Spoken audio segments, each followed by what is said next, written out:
According to Tech News, iPad is the most popular item this holiday season.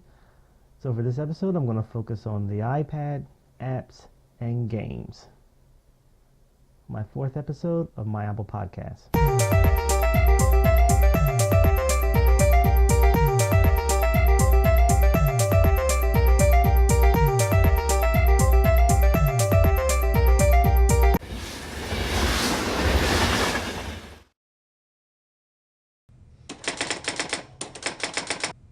Hi everyone, and welcome to the fourth episode of my Apple podcast. My name is Tim Brown, your host. In this first of a series of podcasts on the iPad, I thought I would focus on iPad games. And I'm sure a lot of you have already purchased some this holiday season if you happen to have an iPad. I'm going to share with you some of the games that I think are killer. Now I'm a little biased in that I like iPad apps that are rendered in a photorealistic fashion. You know, I have background as an artist, and so I tend to gravitate towards those apps that are attractive visually in terms of the three-dimensional renderings, the realistic portrayal of environments, textures, reflections, etc. So you're going to notice a common trend throughout the 5 apps I'm going to focus on today. The first game that I'm going to focus on is Pool Bar. Pool Bar is a great game. The graphics, again, are amazing. When you first open the app, you have the option to play 3 different games. You can play US 8-ball, UK 8-ball, or US 9-ball. So after selecting the game, you have 4 players to choose from. All sort of like they're all multicultural hustlers, if you will. And you have 2 female, 2 male, 1 black male, and so you have this kind of diverse cultural kind of representation, although there aren't any Asian players as of yet, or even any Latino, although, I don't know, maybe you can argue that maybe one of them are Latino. The next screen, you will get a series of menus describing all the different features and what you can do in the game. Some instruct you on how to rotate the pool table around in 3 dimensions, how to set up your cue ball, and how to add spin to the cue ball. And you can hear some music in the background. This is something I'm going to carry throughout the podcast, so you can get this more of this immersive kind of sound or feeling as you're looking through the still shots of each game. And here's an overview of Pool Bar, and this is what it looks like when you're setting your cue ball up to break the balls. And this is what it looks like when you're aiming for a certain pocket. The green line will be directed toward the pocket that you're aiming at. The white line will be the direction where the cue ball will go. And here you have the option to actually adjust the spin on the cue ball.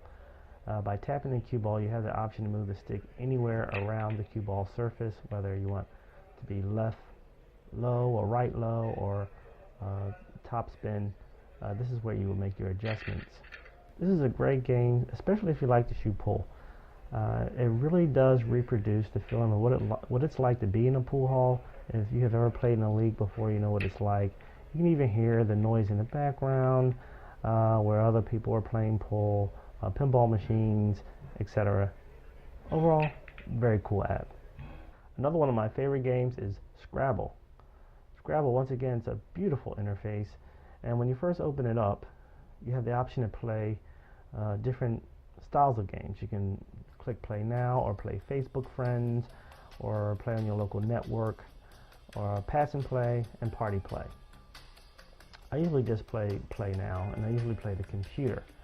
And you can see in this next slide here, you have game mode. Again, I usually select versus computer, or you can have a solo game. You have a game style. I usually play classic. Difficulty, easy, normal, and hard. I've tried all 3. And if you think you can play hard, hey, go for it. I have yet to win in the hard setting, although I'm working toward it. Normal is still pretty challenging, and I would encourage you to stick with normal until you can really get good at this. But the interface is just amazing. And here's what the board looks like. You have your tiles on the bottom right. You can shuffle the tiles. You can swap tiles, but you'll have to skip a turn if you do so. You can check the dictionary, use best word, which the machine will actually generate a word for you and give you the best possible solution for a word. A very cool feature. And if you can't come up with anything, you just click pass on the bottom right. And here's a view of the dictionary. When you click the dictionary option, you get this little menu and you can type in your word. The keyboard will pop up.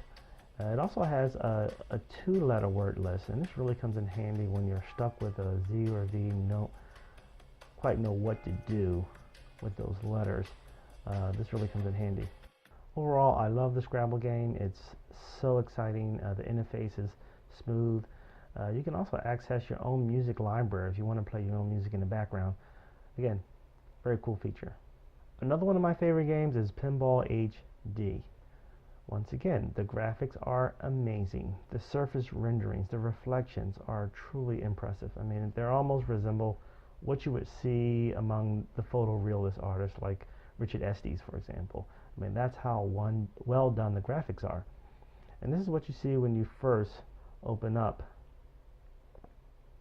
Pinball HD. And instead of describing each section, I'm going to actually play the narration from the game itself, so you kind of get a sense of what it's like to be immersed in this environment. Welcome to the deep, big underwater adventure. You're standing inside the most perfect submarine in the world. It will help you discover a mysterious world full of excitement and danger. Let's see what we have here. Oh, and don't even try to flirt with me. I'm just the advanced computer system. Good luck. Here you can get the access code for special mission. There are 4 access codes: green, blue, yellow, red. Each mission consists of 3 stages. Again, a very exciting game. If you do not have this one, I encourage you to get it. Another one of my favorite games is Grand Theft Auto.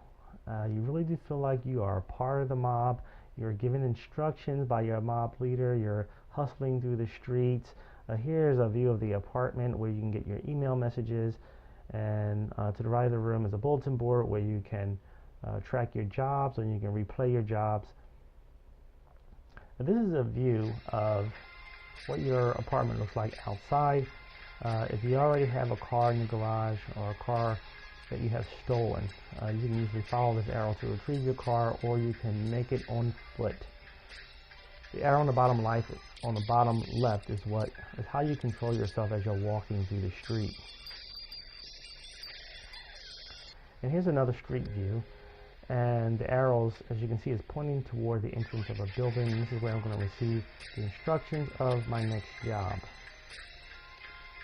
As you can see with the music in the background, you really do feel like you're part of this, dangerous sort of hip-hop kind of street environment. And the sirens in the background, of course, are from a police car that is chasing me after I've just stolen a car. Anyway, if you like police stories or that kind of action, this is the game for you. I encourage you to get it. And finally, Infinity Blade. This game, once again, illustrations are beautiful, graphics amazing, sound effects awesome. I don't know what to say. It's just beautiful. Here is a view of an old ancient castle or building where I'm about ready to attack my next victim. Usually these monsters or creatures that you're battling usually dwarf you in comparison, and it almost feels impossible to defeat them, but that's how the game is played. You chop down these giants, and then you move on to the next stage. As you can see, the graphics are amazing, and the sound effects, awesome. Thank you for tuning in for my 4th episode of My Apple Podcast. Please drop me a line or send me a message on myapplepodcast.com if you have any ideas, suggestions for games. The next episode, I'm going to focus on newsreaders, because there are a ton of them out there. There's Flood, there's Pulse, a whole bunch of them. I'm going to talk about them next time. Until then, see you later.